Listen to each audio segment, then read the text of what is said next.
Hi කොහොමද? මම හිතනවා ඔයාලා හැමෝම හොඳින් සතුටින් පරිස්සමින් ඇති කියලා. ඉතින් ඊශ්‍රායලයට එන්න බලාගෙන ඉන්න අයගෙන් මගේ පේජ් එකට එන මෙසේජස් ප්‍රමාණය ගොඩාක් වැඩි. ඉතින් එයාලට තියෙන ප්‍රශ්න ගැන තමයි මම සතියේ දවසක මේ වගේ කෙටි වීඩියෝ එකක් අරගෙන එන්නේ. ඉතින් ඒ වගේ දාලා තියෙන ප්‍රශ්න තුනක් අද මම කතා කරන්න තීරණය කරා. ඒ ප්‍රශ්න තුන තමයි මෙහෙට එන්න ඉංග්‍රීසි අනිවාර්යද? සහ මෙහෙට එන්න කාලය කොච්චර යනවද? අනිත් ප්‍රශ්නය තමයි රජයෙන් එන්න ලෝන් එකක් ගන්න පුළුවන්ද? ඉතින් මගේ අත්දැකීම් අනුව මම මේ පේජ් එකේ දේවල් කරන නිසා මේ ගැන මගේ තියෙන අත්දැකීම් සහ මම සොයාගත්ත දේවල් එක්ක ඔයාලට මේ තොරතුරු ටික අරන් එන්නයි හදන්නේ. එහෙනම් වීඩියෝ එකත් එක්ක දිගටම ඉන්න. ඔයාලට ප්‍රයෝජනවත් වෙන දේවල් අ, මේ වීඩියෝ එකේ තියෙන්න පුළුවන්. ඉතින් ඒ ගැන අහපු අයට අනිවාර්යයෙන්ම බලන්න පුළුවන් මේක. අ, ඔයාලා අහපු ප්‍රශ්නෙට උත්තර තමයි මම මේ අරන් ඇවිල්ලා තියෙන්නේ. අපි එහෙනම් ඒ ගැන කතා කරමු.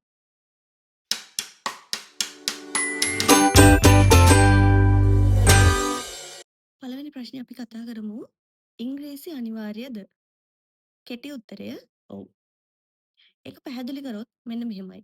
සාමාන්‍යයෙන් මගේ පේජ් එකේ කතා කරන්නේ මම කියාගිව කෙනෙක් විදිහට ඊශ්‍රායලයට එන්නේ කොහොමද කියන එක. ඉතින් ඒ සම්බන්ධව කතා කරන ගමන් අනිත් ජොබ් සෙක්ටර්ස් ගැන ප්‍රශ්න අහන අයට මං දන්න විදිහට උත්තර මේ වෙනකන් දීලා තියෙනවා. ඉතින් හැමෝටම දැන් තියෙන ගැටලුවක් තමයි ඉංග්‍රීසි අනිවාර්යද? ඉංග්‍රීසි කොහොමද හදාගන්නේ? ඉංග්‍රීසි බලනවාද? ඉංග්‍රීසි පාඨමාලා කරන්න පුළුවන් තැන් කොහෙද? ඒ වගේ ප්‍රශ්න ගොඩාක් මට දවසට එනවා. ඉතින් ඒකට මම මෙන්න මේ වගේ උත්තරයක් දෙන්නම්. දැන් ඉංග්‍රීසි හොඳටම බලනවා. ඒක අපි හැමෝම දන්නවා. කලින් තිබුණට වඩා හැම ඉන්ටර්විව් එකක්ම අමාරු කරලා තියෙනවා ප්‍රශ්න අහද්දී. ගොඩාක් විස්තර කරලා උත්තර එයාලා බලාපොරොත්තු වෙනවා. ඒ වගේම ඔයාලගේ ඉංග්‍රීසි දැනුම අනිවාර්යයෙන්ම හොඳයි කියන එක එයාලට තේරුණොත් තමයි ඊළඟ දේවල් වලට ඔයාලව යොමු කරන්නේ. නැත්තම් සාමාන්‍යයෙන් දැන් කියාගිව දේවල් වල වගේ නම් ඉංග්‍රීසි හදාගෙන එන්න කියලා මාස 3ක් කල් දෙනවා. මාස 3ක් කල් දීලා මාස 3කට කලින් ඇවිල්ලා ෆයිල් එකවත් බාර දෙන්න බැරි විදිහට දැන් ඉංග්‍රීසි අනිවාර්ය කරලා තියෙනවා. ඉතින් ඒ වගේ දෙයක් වෙන්න හේතුවත් මම ඔයාලට මේ ගමන්ම කියන්නම්. අ ඉංග්‍රීසි බැරි අය මෙහෙට ඇවිල්ලා ගොඩක් ප්‍රශ්න වලට මුහුණ දීලා තිබුණා. ඒ වගේම තමයි එයාලා ආව ඒජන්සි වලට ෆැමිලි වලින් කම්ප්ලේන් ඇවිල්ලා තිබුණා. මෙයාලට අපි කියන කිසි දෙයක් තේරෙන්නේ නැහැ. ඒත් එක්ක අපිට කිසි දෙයක් කතා කරගන්න බෑ. අපි කියන දේවල් තේරුම් ගන්න බෑ. ඉතින් ওই වගේ ප්‍රශ්න ගොඩාක් ඇවිල්ලා ඒජන්සි වලින් අන්තිමට ලංකාවෙන් කට්ටියව ගන්න ටිකක් දැන් අදිමදි කරලා තියෙනවා.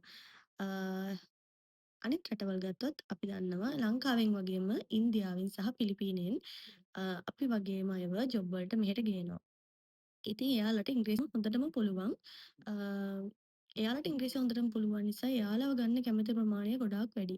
එහෙම වුණාම ඉංග්‍රීසි සාමාන්‍යයෙන් හරි පුළුවන් කෙනෙක්ව ගන්න තමයි ලංකාවේ කෙනෙක්ව ගන්න බලන්නේ. එතකොට ඉංග්‍රීසි බැරි කෙනෙක්ව අරගෙන ඒජන්සියකට වුණත් ප්‍රශ්නයක් දාගන්න බෑ. එයාලගේ නමට හානියක් වෙනවා හැමදාම ෆැමිලි වලින් කම්ප්ලේන් එන හින්දා. ඉතින් ඔය වගේ ප්‍රශ්න වෙලා ආපු ළමයිව මට මෙයාව එපා. මෙයාට අපි කියන කිසි දෙයක් තේරෙන්නේ නැහැ. මෙයාව අරන් යන්න කියලා ප්‍රශ්න වෙලා තියෙන දේවල් මම දන්නවා. ඉතින් ඒ අත්දැකීමත් එක්ක තමයි මම ඔයාලට මේ දේවල් ෂෙයා කරගන්නේ.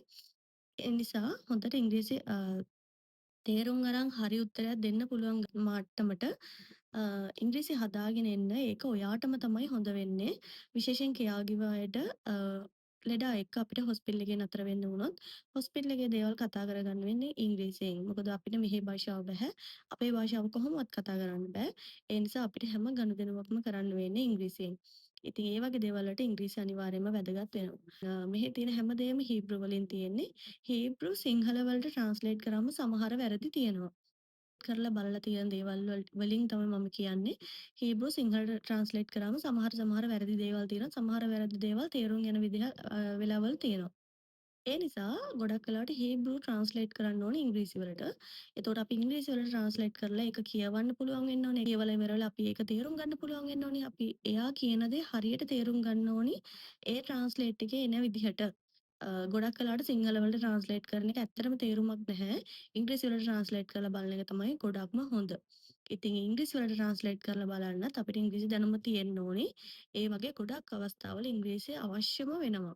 අවශ්‍යම නෙවෙයි අත්‍යවශ්‍යම වෙනවා.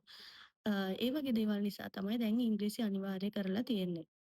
අනිත් දේ තමයි අ, SLBFE එකේ ඉංග්‍රීසි කෝස් එක අමාරුද කියලා ගොඩක් අය අහලා තිබුණා. අමාරු නැහැ. ලෙවල් 1 කරන්නේ බේසික් ඉංග්‍රීසි කරන්නේ.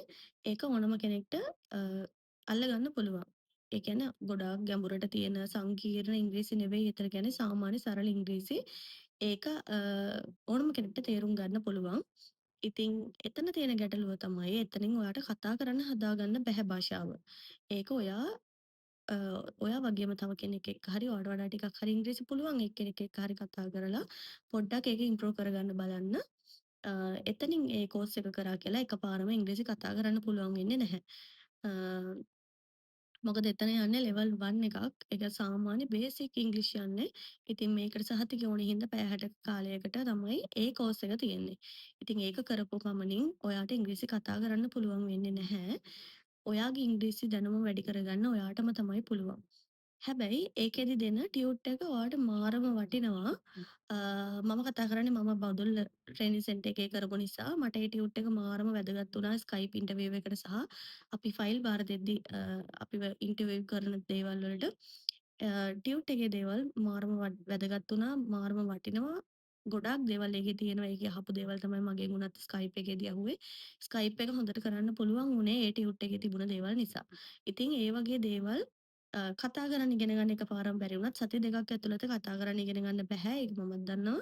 ඉතින් පුළුවන් තරම් උත්සාහ කරලා ඉංග්‍රීසි හදාගන්න මහන්සි වෙන්න කියලා තමයි මට මතක් කරන්න තියෙන්නේ. දෙවෙනි ප්‍රශ්නය තමයි මෙහෙට එන්න කොච්චර කාලයක් යනවද? ඒක දැන් මට ගිය කාලය ගැන මම විස්තර වීඩියෝ එකක් මීට කලින් වීඩියෝ එක විදිහට මම අරන් ආවා. ඉතින් මේ ප්‍රශ්නය අහපු අයට මට කියන්න තියෙන්නේ ඔයාලා ඇප්ලයි කරන සෙක්ටර් එක අනුව. ඔයාලගේ ඩොකියුමන්ට් වල ප්‍රශ්න තිබුණා වෙන්න පුළුවන් නැති වුණා වෙන්න පුළුවන්.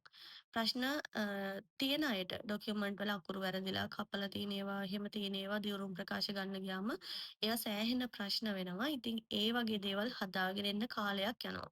මොකද ඒවා හදාගෙන එන්න මම අර කලින් වීඩියෝ එකෙත් කියලා තියෙනවා. ඒවා හදාගෙන නිවැරදි කරලා අරන් එන්න ඔයාලට දින දෙන්නේ මාස එකහමාරකින් දෙකකින් පස්සේ. ඉතින් ඩොකියුමන්ටේෂන් වැඩ ඒ වගේ තමයි කාලයක් යන්නේ. එතකොට ඒ කාලය ඔයාලට මැසේජ් එන කාලය ගොඩක් වෙලාවට ඩොකියුමන්ට් ප්‍රශ්න නැත්නම් බියුරෝ එකත් එක්ක සම්බන්ධව වෙන වැඩ ඉක්මනින් වෙනවා කියලා මට කියන්න පුළුවන්. මොකද මගේ දේවල් මගේ ඩොකියුමන්ට් වල ප්‍රශ්න තිබුණේ නැති නිසා මගේ දේවල් ඉක්මනට වුණ නිසා ඩොකියුමන්ට් ප්‍රශ්න නැත්නම් අනිවාර්යයෙන්ම ඔයාට ඉක්මනට ඒ දේවල් කරගන්න පුළුවන්. එතකොට දැන් මෙහේ සාමාන්‍යයෙන් ගත්තොත් ඉස්සරත් යුද්ධය තිබුණා දැනුත් තියෙනවා ඉස්සරහටත් තියේවි. ඉතින් ඒ වගේ කාලයක් නැත්නම් කිසිම ප්‍රශ්නයක් වෙන්නේ නැතුව ඔයාට ඔයාගේ ඩොකියුමන්ටේෂන් වැඩ ඔක්කොම ඉවරුනාම ටිකට් දාලා බියුරෝ ගාස්තු ගෙවලා ඉවරුනාම ඉක්මනින් එන්න පුළුවන්. සාමාන්‍යයෙන් ගත්තොත් එහෙම මාස 6ක් වගේ තමයි කියන්න පුළුවන්. හැබැයි මෙහෙමයි මට හරියටම මෙන්න මෙච්චරක්මයි කියලා මාස 6ම කියන්න බෑ. මම නිකන් සාමාන්‍යයෙන් ගෙස් කරලා තමා කිව්වේ ඒ කාලය. ඊට වඩා වැඩි වෙන්නත් පුළුවන් ඊට වඩා අඩු වෙන්නත් පුළුවන්. හැබැයි ඔයාගේ පැත්තෙන් වෙන්න ඕන දේවල් 100%ක් ඔයා හරියටම කම්ප්ලීට් කරලා තිබුණොත් මේ කිසිම ප්‍රශ්නයක් වෙන්නේ නැහැ කියන එක මට 100%ක් විශ්වාසෙන් කියන්න පුළුවන්. හරි. දැන් අපි කතා කරමු BOC ලෝන් එක දෙන විදිහ. අ මේකට මගේ අත්දැකීම නෙවෙයි මම කියන්නේ මගේ යාළුවෙක්ගේ අත්දැකීම. මොකද මම BOC ලෝන් එක ගත්තේ නැහැ. ඉතින් මම ඒක 100%ක්ම දැනගෙන කියන දෙයක් නෙවෙයි. හැබැයි මගේ යාළුවා ගත්ත නිසා මම එයාගෙන් විස්තර අරගෙන තමයි ඔයාලත් එක්ක මේක ෂෙයා කරගන්නේ. ඇග්‍රීමන්ට් ආවට පස්සේ අපි ඇග්‍රීමන්ට් සයින් කරන්න ගිහිල්ලා BOC එකෙන් ලෝන් එක දෙනවා ලක්ෂ 10ක්.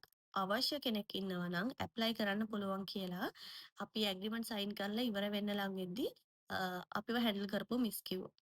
ඉතින් අ, අපි දැන් මම කෙයාගේ වංශයෙන්නේ ඔයාලට දැන් ලෝන් එක ගැන කියන්නේ. එතකොට අනිත් සෙක්ටර් වල මීට වඩා වෙනස් වෙන්න පුළුවන්. අපේ කෙයාගිව කෙනෙක්ට මෙහෙට එනවා නම් ලක්ෂ 10ක ලෝන් එකක් BOC බැංකුවෙන් දෙනවා. ඒක දෙන්නේ ඇග්‍රීමන්ට් එක ඇවිල්ලා ඇග්‍රීමන්ට් සයින් කරලා ඉවර වුණාට පස්සේ බියුරෝ එකේම අන්තිම තට්ටුවේ ඒ කියන්නේ පහළ තට්ටුවේ තියෙනවා BOC එකේ බ්‍රාන්ච් එකක්. ඒ බ්‍රාන්ච් එකෙන් තමයි අපිට වැඩි විස්තර ගන්න පුළුවන්.